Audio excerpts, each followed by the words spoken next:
Have you ever heard the saying, always follow your heart, or do what your heart tells you to do? So you listen to people and you follow your heart's desires, and then you just end up making your situation worse, or you find yourself in a position you are not supposed to be in. Well, the Lord did tell us not to lean on our own understanding, Here is what he says in Jeremiah 17 verse 9 about the heart.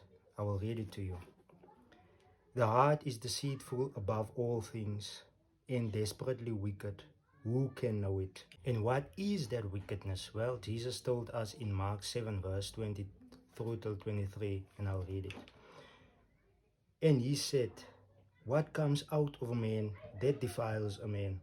For from within, out of the heart of men, proceed evil thoughts, adulteries, fornications, murders, thefts, covetousness, wickedness, deceit, lewdness, an evil eye, blasphemy, pride, foolishness. All these evil things come from within and defile a man. So yes, never trust your heart, because you just heard the heart is wicked, it's deceitful, it's evil.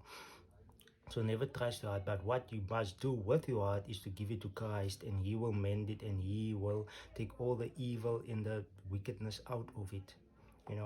Give it to the Lord, use it to serve the Lord, to love the Lord with all your heart.